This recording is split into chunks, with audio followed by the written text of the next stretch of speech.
എത്ര പാവങ്ങൾ നമ്മൾ ചെയ്യാം. ഫേസ്ബുക്കിൽ നോക്കിയാലും പാവം, ചെറുക്കളത്ത് പോയാലും പാവം, പുതിയ സ്റ്റാൻഡിൽ പോയാലും പാവം, എവിടെ നോക്കിയാലും പാവം. പെണ്ണുങ്ങന്മാരെ കണ്ടാ പാവം, ആണുങ്ങന്മാരെ കണ്ടാ പാവം, എങ്ങോട്ട് നോക്കിയാലും പാവം. ഫ്രീ ആയിട്ട് ഒരു ഇസ്തിഗ്ഫാർ നിങ്ങൾ ചെയ്താൽ അള്ളാഹു നിങ്ങൾക്ക് നൽകുന്നത് ബനല്ലാഹു ലഹു ബൈതൻ ഫിൽ ജന്ന. അപ്പൊ ഈ 4 കാര്യം സ്വർഗം കിട്ടാനുള്ള വഴിയാണ്. നമ്മുടെ വിഷയം എന്താ? ഒരു മുസീബത്ത് ഇടങ്ങിയ ഒരാൾ മരിച്ചു എന്ന് കേട്ടു, അല്ലെങ്കിൽ അവിടെ ഷഹീദാക്കപ്പെട്ടു, ഇങ്ങനെ നമ്മൾ കേട്ടാൽ ഇന്നാ ലില്ലാഹി വ ഇന്നാ ഇലൈഹി റാജിഊൻ എന്ന് പറഞ്ഞാൽ അവർക്ക് സ്വർഗത്തിൽ ഒരു വീട് അള്ളാഹു പണിതു കൊടുക്കുമെന്ന് നബിയുനാ ശഫീഉനാ റസൂലുള്ളാഹി. അതുകൊണ്ട് ഏറ്റവും കൂടുതൽ ബല ആർക്കാണ്? ഏറ്റവും കൂടുതൽ മുസീബത്ത് ആർക്കാണ്? നമുക്കാണ്. അനുഭവിക്കണം, പേടിക്കണ്ട, വിഷമിക്കണ്ട, ദുഃഖിക്കണ്ട, പ്രയാസപ്പെടണ്ട. അള്ളാഹ് അതിനുള്ള കൂലി നമുക്ക് എന്താ വെച്ചിട്ടുള്ളത്? എന്താ വലിയ കൂലി? വലിയ കൂലിയാണ്, വലിയ കൂലിയാണ്. നബിയുനാ റസൂലുള്ളാഹി സ്വല്ലല്ലാഹു അലൈഹി വസല്ലം തങ്ങൾ പറയുകയാണ്,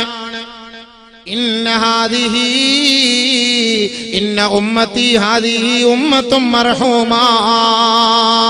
എന്റെ ഈ ഉമ്മത്തികളെല്ലാം പാപം പൊറുക്കപ്പെട്ട ഉമ്മത്തികളാണ്. ലൈസ അലൈഹാ അദാബുൻ ഫിൽ ആഖിറ. അവർക്ക് ആഖിറത്തിൽ നാളെ കുറ്റമില്ല, ആഖിറത്തിൽ നാളെ ശിക്ഷയില്ല. വഅദാബുഹാ ഫിദ് ദുനിയാ. അവരുടെ ശിക്ഷ ദുനിയാവിലാണ്. ഈ നശ്വരമായ ക്ഷണികമായ ഭൗതിക ലോകത്താണ്. എന്താണ് അവരുടെ ശിക്ഷ? അൽ ഫിതനു വസ്സലാസിലു വൽ ഖത്ലു. കൊല ചെയ്യപ്പെടലാണ്, ഭൂമികുലുക്കമാണ്, ഭൂകമ്പമാണ്. അൽ ഫിതനു, പ്രശ്നങ്ങൾ ഉണ്ടാകലാണ്. ഈ 3 കാര്യത്തിലൂടെ അല്ലാഹു എന്റെ സമുദായത്തെ ദുനിയാവിൽ വെച്ച് പരീക്ഷിക്കുമെന്ന് ആദരവായ റസൂലുള്ളാഹി തങ്ങൾ പറഞ്ഞുവെങ്കിൽ, ഇടയ്ക്കിടയ്ക്ക് കൊല നടക്കുമെന്ന് അല്ലാഹുവിന്റെ റസൂൽ പറഞ്ഞുവെങ്കിൽ, എന്റെ പൊന്നു സഹോദരാ, ഈ ദുനിയാവിൽ അല്ലാഹുവിന്റെ നിശ്ചയമാണ്, തീരുമാനമാണ്. ആ തീരുമാനത്തിന് വിധേയരായേ സാധിക്കുകയുള്ളൂ. സ്വർഗ്ഗലോകം അല്ലാഹു നമുക്ക് നൽകാൻ തീരുമാനിച്ചിരിക്കുമ്പോ ഇങ്ങനെയുള്ള പ്രശ്നങ്ങളെല്ലാം ഉണ്ടാകുമെന്ന് 1000 വർഷങ്ങൾക്ക് മുമ്പേ ലോകത്തിന്റെ നേതാവ് മുത്ത് മുഹമ്മദ് മുസ്തഫ തങ്ങൾ പറഞ്ഞിരിക്കുകയാണ്. അൽ ഖത്ൽ, കൊലയുണ്ടാകും. അങ്ങനെയാണ് ഷഹീദ് റിയാസ് വധിക്കപ്പെട്ടത്. കാസർഗോഡ് 8 പേര് വധിക്കപ്പെട്ടത്, 7 പേരോളം വധിക്കപ്പെട്ടത് അങ്ങനെ തന്നെയാണ്. ഇതേപോലെ വധിക്കപ്പെടുന്നത് അല്ലാഹുവിന്റെ റസൂൽ പറഞ്ഞു, എന്റെ ഉമ്മത്തികൾ ഇങ്ങനെ. പക്ഷെ എന്റെ ഉമ്മത്തികളെ പൂർണ്ണമായി നശിപ്പിക്കാൻ ആരെ കൊണ്ടും കഴിയില്ല. നബിയുനാ റസൂലുള്ളാഹി സ്വല്ലല്ലാഹു അലൈഹി വസല്ലമ തങ്ങൾ ഒരു ദിവസം യാത്ര ചെയ്യുമ്പോ അല്ലാഹുവിന്റെ റസൂല് 8 റക്അത്ത് ദുഹാ നമസ്കാരം നടത്തിയിട്ട് നബിയുനാ റസൂലുള്ളാഹി തങ്ങൾ അല്ലാഹുവിനോട് 3 കാര്യങ്ങൾ ദുആ ചെയ്തു. സഹാബാക്കളടക്കം എല്ലാവരും അനസ് ബിൻ മാലിക് റളിയല്ലാഹു അൻഹു പറയാണ്, ഞാൻ നബിയുനാ റസൂലുള്ളാഹി തങ്ങളോടൊപ്പം യാത്ര ചെയ്തു. അങ്ങനെ അല്ലാഹുവിന്റെ റസൂൽ സല്ലല്ലാഹു അലൈഹി വസല്ലം തങ്ങൾ നിസ്കരിച്ചു, ദുഹാ നിസ്കരിച്ചു. ദുഹാ നമസ്കാരം കഴിഞ്ഞ് ഞങ്ങളിലേക്ക് തിരിഞ്ഞു. നബി തങ്ങൾ ഞങ്ങളിലേക്ക് തിരിഞ്ഞിട്ട് നബി സല്ലല്ലാഹു അലൈഹി വസല്ലം തങ്ങൾ ഞങ്ങളോട് പറഞ്ഞു, ഞാൻ 8 റക്അത്ത് നിസ്കരിച്ചു. സഹാബ, ഞാൻ 8 റക്അത്ത് നിസ്കരിച്ചു. ശേഷം ഞാൻ അല്ലാഹുവിനോട് 3 കാര്യം ദുആ ചെയ്തു. സഅൽതു റബ്ബി സലാസ. 3 കാര്യം അല്ലാഹുവിനോട് ഞാൻ ദുആ ചെയ്തു. ഫഅതാനി സിൻദൈൻ.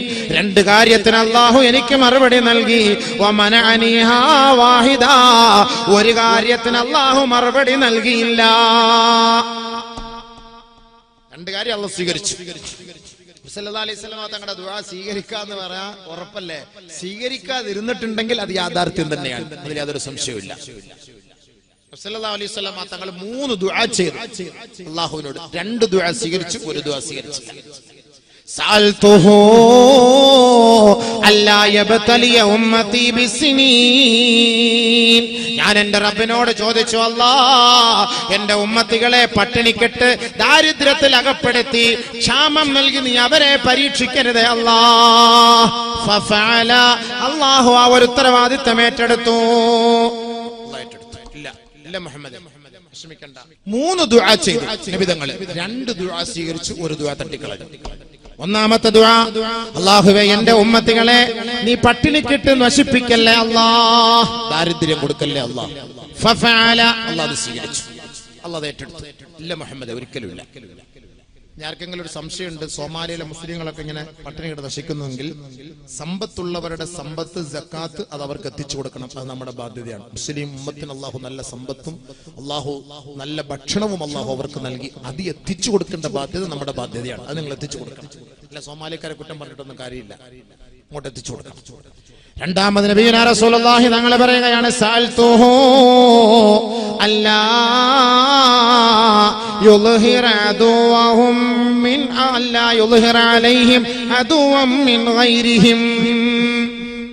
എന്റെ ഉമ്മത്തികളെ അഹങ്കാരികളായ അധികാരികളെ കൊണ്ട് അടിച്ചമർത്തി മുരടോടുകൂടി നീ നശിപ്പിക്കരുത് അല്ലാഹ്. എന്റെ ഉമ്മത്തികളെ അഹങ്കാരികളായ ഭരണാധികാരികളെ കൊണ്ട് പടച്ചവനെ നീ നശിപ്പിക്കല്ലേ അല്ലാഹ്. പൂർണ്ണമായി അവരെ തകർത്ത് കളയരുതേ പടച്ചവനെ എന്ന് നബിയുനാ റസൂലുള്ളാഹി സ്വല്ലല്ലാഹു അലൈഹി വസല്ലമ തങ്ങൾ ദുആ ചെയ്തു. ഫഫഅല, അത് സ്വീകരിക്കുകയും ചെയ്തു. വിഷമിക്കണ്ട, നിങ്ങൾ എല്ലാം വിഷമിച്ചു. ചെറുക്കളത്തുകാരുടെ മുഖം കാണുമ്പോൾ തന്നെ അറിയാം ഭയങ്കര വിഷമം. ഉത്തർപ്രദേശിൽ യോഗി കയറിയിരിക്കുന്നു, മറ്റേടത്ത് അവർ കയറുന്നു, ഇനി അടുത്ത രാഷ്ട്രപതി ആവാൻ വേണ്ടി വേറെ മോഹൻ ഭഗവത് ഒക്കെ വരാൻ പോകുന്നു. നമ്മുടെ കാര്യമെല്ലാം കഷ്ടത്തിലാണ്. കഷ്ടം, എന്ത് കഷ്ടം. നമ്മളെന്തിനിപ്പോ അങ്ങനെ പേടിക്കണം? നമ്മൾ അള്ളാഹുൽ വിശ്വാസം ഇല്ലാത്തതുകൊണ്ട് നമുക്ക് പേടി വരുന്നത്. എന്തിനു പേടിക്കണം? അള്ളാഹല്ല നമ്മുടെ കാര്യങ്ങൾ ഏറ്റെടുക്കുന്നത്. അള്ളാഹല്ല നമ്മൾ പറഞ്ഞ പരീക്ഷണങ്ങളൊക്കെ ഉണ്ടാവുന്നു. മുരടോടുകൂടി ഈ ഉമ്മത്തിനെ നശിപ്പിക്കാൻ പറ്റില്ല. മ്യാൻമറിൽ എത്ര മുസ്ലിമീങ്ങളെ കൊന്നെടുക്കുന്നു, പക്ഷെ മുരടോടുകൂടി പൂർണ്ണമായിട്ട് അവർ നിർമ്മാർജ്ജനം ചെയ്യാൻ കഴിയോ? ഇല്ല. നബിതങ്ങളുടെ ദുആയാണ്, ഒരിക്കലും സാധ്യമല്ല. അങ്ങനെ പരീക്ഷണങ്ങൾ ഉണ്ടാകും, അത് ഏറ്റെടുക്കുക. അതിലൂടെ സ്വർഗത്തിലാണ്. നേരെ സ്വർഗത്തിൽ പോകാനുള്ള ഒരു വഴിയാണ്. വളരെ വേഗത്തിൽ തന്നെ അതിനുള്ള ഒരു ഭാഗ്യമാണത്. അള്ളാഹു അവർക്കെല്ലാം പുറത്തു കൊടുക്കുമാറാകട്ടെ. അതുകൊണ്ട് നബി സല്ലല്ലാഹു അലൈഹി വസല്ലം തങ്ങൾ ദുആ ചെയ്തു, എന്റെ ഉമ്മത്തികളെ നീ അധികാരികളെ കൊണ്ട് നീ നശിപ്പിക്കരുതേ അല്ലാഹ്, നശിപ്പിക്കരുതേ അല്ലാഹ്. തീർച്ചയായിട്ടും സല്ലല്ലാഹു അലൈഹി വസല്ലം തങ്ങൾ പറഞ്ഞു മറ്റൊരു ഹദീസ്, ബഹുമാനപ്പെട്ട കഅബ് ഇബ്നു ഉജ്റ റളിയല്ലാഹു തആല അൻഹുവിനോട് അല്ലാഹുവിന്റെ റസൂൽ സല്ലല്ലാഹു അലൈഹി വസല്ലം തങ്ങൾ പറയുകയാണ്, അആദകല്ലാഹു മിൻ ഇമാറത്തി സുഫഹാ. നാളെ അധികാരികൾ വിയർപ്പിൽ മുങ്ങി കുളിക്കുന്ന ഒരവസ്ഥയാണ്. നാളത്തെ വിഷയം ഇന്നത്തേക്ക് ഈ വിഷയവുമായി ബന്ധപ്പെട്ട് വന്നതുകൊണ്ട് ചേർത്ത് ഞാൻ പറയട്ടെ, അധികാരി വർഗത്തെ അല്ലാഹു സുബ്ഹാനഹു വ തആല വിയർപ്പിൽ മുങ്ങി കുളിക്കുന്ന അവസ്ഥയിൽ നാളെ മഹ്ശറിൽ കൊണ്ടുവരും. എല്ലാ അധികാരികളും വരും നാളെ മഹ്ശറിലേക്ക് വരും. എല്ലാവരും വരും. പള്ളി പ്രസിഡന്റ് വരും, സെക്രട്ടറി വരും, ഖജാൻജി വരും, ഓരോ കമ്മിറ്റി അംഗങ്ങളും വരും, പഞ്ചായത്ത് പ്രസിഡന്റ് വരും, വാർഡ് മെമ്പർ വരും, ഇവിടുത്തെ മുനിസിപ്പാലിറ്റി ചെയർമാൻ വരും, മുഖ്യമന്ത്രി വരും, പ്രധാനമന്ത്രി വരും, രാഷ്ട്രപതി വരും. എല്ലാ ലോകത്തിന്റെ എല്ലാ മേഖലകളിലും എല്ലാ രാജ്യങ്ങളുടെയും തലവന്മാരെ എല്ലാം അല്ലാഹു സുബ്ഹാനഹു വ തആല മഹ്ശറ വൻസഭയിൽ ഒരുമിച്ച് കൂട്ടും. അതാണ് മഹ്ശർ. അല്ലാഹു സുബ്ഹാനഹു വ തആല അവരോട് ചോദിക്കും, ഐന അബ്നാഉൽ മുലൂക്. എല്ലാവരും നിൽക്കാണ്, എല്ലാവരും നിരന്ന് നിൽക്കാണ് മഹ്ശറിൽ. എല്ലാവരും യാ അല്ലാഹ്. എന്തായിരിക്കും രംഗല്ലേ? അങ്ങോട്ട് വരുന്നുണ്ട് ഞാൻ ഇൻഷാ അല്ലാഹ്. പക്ഷെ അങ്ങോട്ട് കയറുന്നുണ്ട്. എല്ലാവരെയും നാളെ കൊണ്ടുവരും. അധികാരികളൊക്കെ അങ്ങനെ നിരന്ന് നിൽക്കാണ്. ഐന അബ്നാഉൽ മുലൂക് ഐനൽ ജബാബിറ. എവിടെ അധികാരി വർഗങ്ങൾ എവിടെ? അധികാരത്തിന്റെ സോപാനത്തിൽ ആമഗ്നരായിരുന്ന ആഹ്ലാദിച്ചിരുന്നവരെവിടെ? അവരുടെ സന്താനങ്ങൾ എവിടെ? അവരുടെ സന്താന പരമ്പരകൾ എവിടെ? മുഖ്യമന്ത്രിമാര്, ഉപമുഖ്യമന്ത്രിമാര്, രാഷ്ട്രപതിമാര്, പ്രധാനമന്ത്രിമാര്, പ്രസിഡന്റുമാര്, ചെങ്കോലും കിരീടവും അണിഞ്ഞിരുന്ന രാജാക്കന്മാരെവിടെ? അധികാരി വർഗമേ നിങ്ങൾ എവിടെ? ലിമനിൽ മുൽക്കുൽ യൗം. ഇന്നേ ദിവസം ആരാണ് സംസാരിക്കാൻ അവകാശമുള്ളവർ മുന്നോട്ട് കടന്നു വരട്ടെ.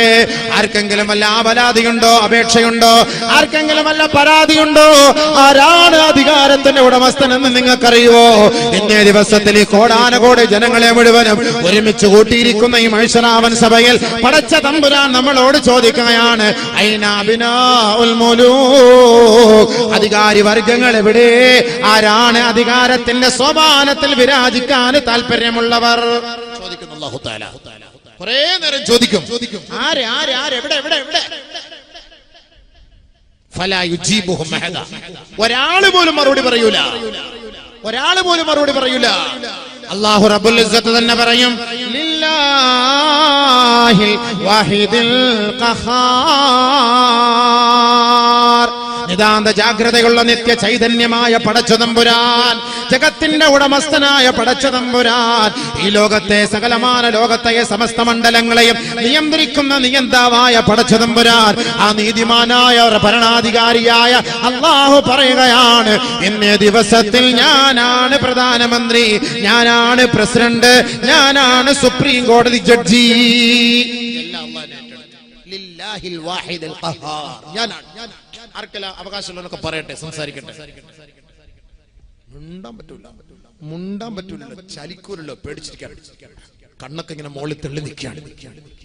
ഏത് കോലത്തിലെ വരുന്നൊക്കെ ഞാൻ പറഞ്ഞുതരും ഇൻഷാ അല്ലാഹ്. കണ്ണൊക്കെ ഇങ്ങനെ വല്ലാത്ത കോലത്തില് തെള്ളി നിൽക്കുകയാണ്, വല്ലാത്ത വിഷമത്തിലാണ്, വല്ലാത്ത പ്രയാസത്തിലാണ്. അങ്ങനെ നിൽക്കുമ്പോ ആരും സംസാരിക്കാൻ. അതുകൊണ്ട് അധികാരം അള്ളാഹുവിന്റെ ഒരു അമാനത്താണ്. ആ അമാനത്തിൽ വീഴ്ച വരുത്തിയാൽ നാളെ വിയർപ്പിൽ നിങ്ങൾ മുങ്ങേണ്ടി വരും സഹോദരാ.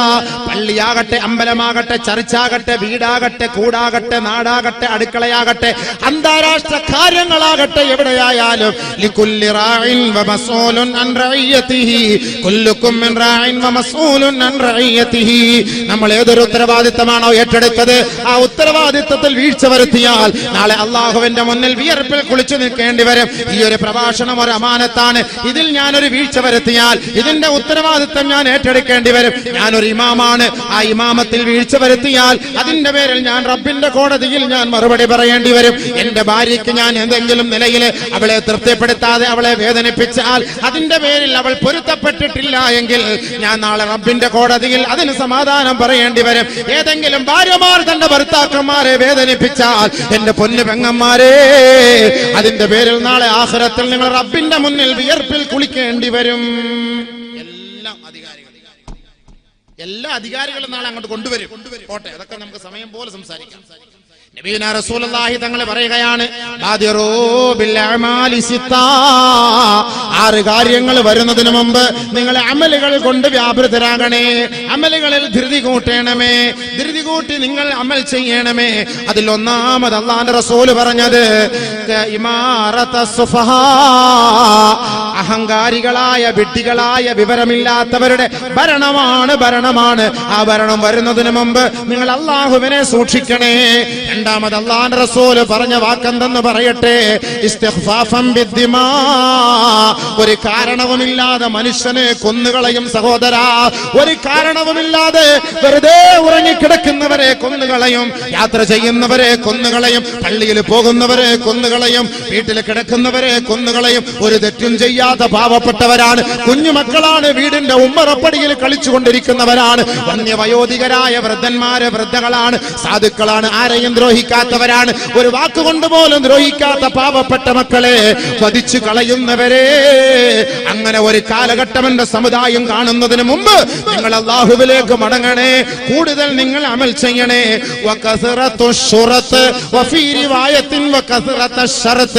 നിബന്ധനകൾ അധികരിക്കുന്നതിന് മുമ്പ്, നിബന്ധനകൾ കൂടുന്നതിന് മുമ്പ് അല്ലാഹുവിലേക്ക് നിങ്ങൾ അടുക്കണേ. പോലീസുകാർ അധികരിക്കുന്ന ഒരു കാലഘട്ടം ഉണ്ടാകുമെന്ന് അല്ലാഹുവിന്റെ റസൂൽ പറയുകയാ. അങ്ങനെ പോലീസുകാർ അധികരിക്കുന്ന ഒരു കാലഘട്ടം വരുന്നതിന് മുമ്പ് അല്ലാഹുവിലേക്ക് അടുക്കണേ, ഇബാദത്തിൽ വ്യാപൃതനാകണേ. നബിയുനാ റസൂലുള്ളാഹി 6 കാര്യം നബി തങ്ങൾ പറഞ്ഞ കൂട്ടത്തിൽ 3 അതാണ്. പോലീസുകാർ അധികരിക്കും. ഭയങ്കര പോലീസുകാരല്ലേ, എവിടെ പോയാലും പോലീസുകാർ. സദാചാര പോലീസ് ഉണ്ട്. ആളുകൾ പോലീസിന്റെ വേഷത്തിൽ വരും. സാധുക്കൾ എവിടെയെങ്കിലൊക്കെ നമ്മൾ പാർക്കിൽ പോയിരുന്ന എഴുന്നേറ്റ് അടിച്ചോടിക്കാൻ, ഭാര്യയും ഭർത്താവും പോയിരുന്ന കാമുകനും കാമിയെന്ന് പറഞ്ഞ് അടിച്ചോടിക്കാൻ സദാചാര പോലീസ്. പോകാൻ പറ്റൂല, വരാൻ പറ്റൂല. നാട്ടിൽ അല്ലാഹുവിന്റെ റസൂൽ പറഞ്ഞു, സദാചാര പോലീസ് നമ്മളെ ഭരിക്കുന്ന ഒരു കാലഘട്ടം വരാതെ ഖിയാമത്ത് നാളെ ഉണ്ടാവുകയില്ല. സദാചാര പോലീസ് റോഡിൽ പോകുന്നതിനൊക്കെ ഭരിക്കാൻ വരും. കാലഘട്ടം പോലീസുകാർക്ക്, ഇവിടുത്തെ നിയമപാലകർക്കൊന്നും അവർ നോക്കൂത്തികളെ പോലെ നിൽക്കും. യുപിയിലെ കാണുന്നതല്ലേ, ഉത്തരേന്ത്യയിലെ കാണുന്നതല്ലേ, നോക്കൂത്തികളെ പോലെ പോലീസുകാർ നിൽക്കും. എല്ലാവരും പോയി അടിച്ചു ഒതുക്കി എല്ലാം തീരാറാവുമ്പോ അവരിറങ്ങി 5-6 പേരെ പിടിച്ചോണ്ട് അറസ്റ്റ് ചെയ്ത്. സദാചാര പോലീസ് ജനങ്ങളുടെ മേലെ അതിക്രമം നടത്തും. പോലീസുകാർ അധികം ഇഷ്ടം പോലെ പോലീസുകാരുണ്ടാവും. ഇപ്പൊ ചെറിയൊരു പ്രശ്നം ഉണ്ടായാൽ തന്നെ ഇവിടെ മൊത്തം പോലീസുകാർ നമ്മളെക്കാളും കൂടുതൽ. നിബിധങ്ങൾ പറഞ്ഞ വാക്കാണ്, അല്ലാഹുവിന്റെ റസൂൽ പറഞ്ഞ വാക്കാണ്. പോലീസുകാർ അധികരിക്കും ഖിയാമത്തിന്റെ അടയാളം. അത് എത്തുന്നതിന് മുമ്പ് നിങ്ങൾ ഇബാദത്ത് എടുത്തു. കാരണം പോലീസുകാർ കൂടിക്കഴിഞ്ഞാൽ പിന്നെ ഇബാദത്ത് എടുക്കാൻ പോലും സമ്മതിക്കൂല, നിസ്കരിക്കാൻ സമ്മതിക്കൂല. പള്ളിയിലൊക്കെ അവർ കാവലായിരിക്കും, അവിടെയൊക്കെ കാവലായിരിക്കും. അവർ പറയുന്ന സ്ഥലത്തൂടെ മാത്രമേ നമുക്ക് പോകാനും സഞ്ചരിക്കാനും പറ്റൂ. അല്ലാഹുവിന്റെ റസൂലിന്റെ വാക്കാണ്. നിയമപാലകർ അധികരിക്കുമെന്ന് നബിയുനാ ശഫീഉനാ റസൂലുള്ളാഹി സ്വല്ലല്ലാഹു അലൈഹി വസല്ലം. വസ്തിഗ്ഫാഫൻ ബിദ്ദിമാ, കൊല ചെയ്യുന്നതിനൊന്നും ഒരു വിലയില്ലാതെയാകും. സർവ്വസാധാരണമായിട്ട് കൊല നടക്കും. നബിയുനാ റസൂലുള്ളാഹി സ്വല്ലല്ലാഹു അലൈഹി വസല്ലം എന്തിനാണ് കൊന്നത്, എന്തിനാണ് കൊല്ലപ്പെട്ടത്, എന്തിനാണ് വധിക്കപ്പെട്ടത്, എന്തിനാണ് നീ അവനെ കൊല്ലാൻ പോകുന്നത്, ഇതൊന്നും ആർക്കും അറിയില്ല. വെറുതെ കൊല നടക്കും, അത് അധികരിക്കും. ആദരവായ റസൂലുള്ളാഹി സ്വല്ലല്ലാഹു അലൈഹി വസല്ലം പറഞ്ഞ വാക്കല്ലേ. അപ്പൊ നമ്മൾ പറഞ്ഞ വാക്കെന്താ? ഇമാറത്ത് സുഫഹാ, സുഫഹാക്കളായ വിഡ്ഢികളായ ഭരണാധികാരികൾ ഉണ്ടാവും. അതാണ് കഅബ് ഇബ്നു ഉജ്റ റളിയല്ലാഹു തആല അൻഹു നോക്കി നബിയുനാ റസൂലുള്ളാഹി സ്വല്ലല്ലാഹു അലൈഹി വസല്ലം തങ്ങൾ പറഞ്ഞത്, അആദകല്ലാഹു മിൻ ഇമാറത്തി സുഫഹാ. ഏ കഅബ്, അല്ലാഹു റബ്ബുൽ ഇസ്സത്ത് നിന്നെ വിഡ്ഢികളായ ഭരണാധികാരികളിൽ നിന്ന് രക്ഷപ്പെടുത്തട്ടെ. അദ്ദേഹം ചോദിച്ചു, വമാ ഇമാറത്തു സുഫഹാ, ആരാണ് വിഡ്ഢികളായ ഭരണാധികാരികൾ നബിയെ എന്ന് അല്ലാഹുവിന്റെ റസൂലിനോട് കഅബ് ഇബ്നു ഉജ്റ ചോദിച്ചപ്പോ നബിയുനാ റസൂലുള്ളാഹി സ്വല്ലല്ലാഹു അലൈഹി വസല്ലമ തങ്ങൾ പറയുകയാണ്, ഉമറാഉ, അത് ചില ഭരണാധികാരികളാ, യകൂനൂന ബഅദി, എനിക്ക് ശേഷം അവരെ കടന്നു വരുമത്രേ, ലാ യഖ്തദൂന ബിഹദി, എന്റെ സത്യസന്മാർഗത്തെ അവരെ തടഞ്ഞു നിർത്തും, അവരെ പിൻപറ്റുകയില്ല. വലാ യസ്തന്നൂന ബിസുന്നതി, എന്റെ ആചാര അനുഷ്ഠാന കർമ്മങ്ങളെ അവർ അംഗീകരിക്കുകയില്ല. നബിയുനാ റസൂലുള്ളാഹി തങ്ങൾ പറയുകയാണ്, ഫമൻ സദ്ദഖഹും ബികദിബിഹിം, അവർ ഒരുപാട് കള്ളപ്രചാരങ്ങളും പ്രചണ്ഡമായ പ്രചാരങ്ങളും അഴിച്ചുവിടും. ആവശ്യമില്ലാത്ത കള്ളത്തരങ്ങൾ പറയുമ്പോ ആരെങ്കിലും അവരെ വിശ്വസിക്കുകയോ, വഅനഹും അലാ ദുൽമിഹിം, അവർ കാണിക്കുന്ന അധർമ്മത്തിന്റെ പേരിൽ, അക്രമത്തിന്റെ പേരിൽ ആരെങ്കിലും അവരെ സഹായിക്കുകയും ചെയ്താൽ, ഫൗലൈക ലൈസൂ മിന്നി, അവരിൽ പെട്ടവർ, അവർ എന്നിൽ പെട്ടവരെയല്ല, വലാ വലസ്തു മിൻഹും,